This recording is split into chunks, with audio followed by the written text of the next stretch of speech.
The Samsung S95F measured 2200 nits on a 10% window in HDR filmmaker mode and 400 nits full fill, and the brightness improvement over last year's S95D was visible not only on this luminance loading test pattern from the Spears & Munsell UHD HDR benchmark disc.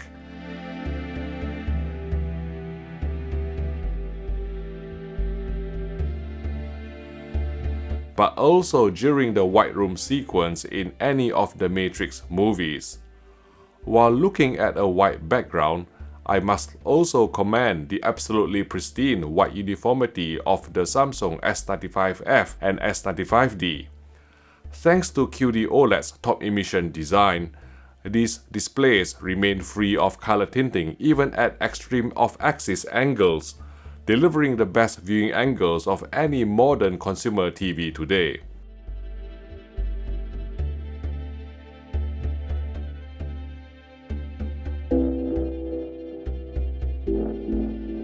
With its higher peak brightness potential, the Samsung S95F was able to resolve the 4000 nit sun and surrounding clouds during this segment from pan in a clearer and brighter manner than the S95D.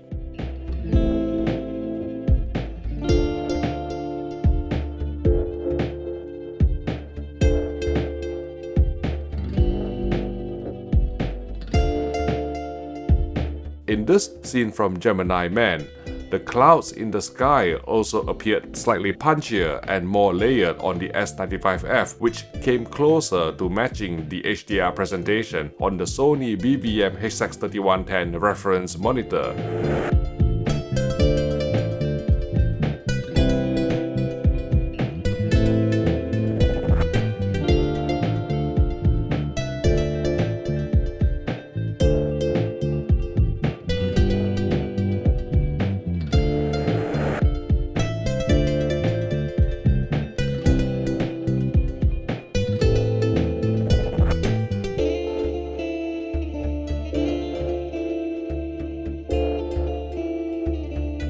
The difference was significantly less in HDR titles graded to 1000 nits P3, with both the Samsung S95F and S95D looking fairly similar when displaying this high APL opening sequence from Miss Peregrine's Home for Peculiar Children.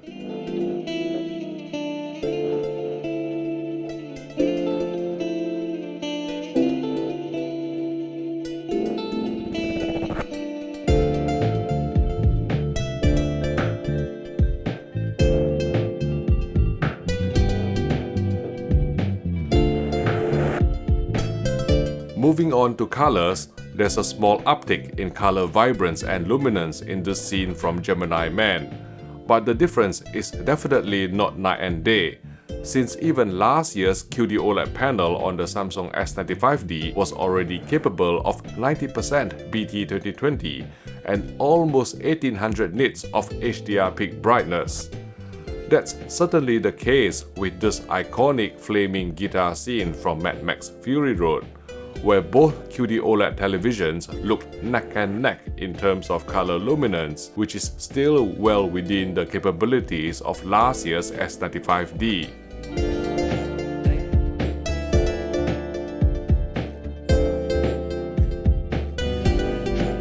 We noticed that the new NQ4 AI Gen 3 processor appeared to apply some edge enhancement even with sharpness set to 0 in filmmaker mode.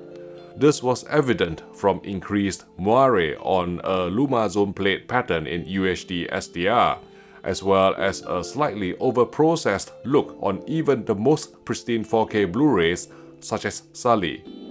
To be fair, Sony and lately LG have been dabbling with similar microcontrast enhancements too, which unfortunately have gone down well with the masses, so it's hard to blame Samsung for following suit. The latest glare-free 2.0 coating on the Samsung S95F certainly muted reflections more effectively than last year's S95D, with edge outlines appearing less distinct.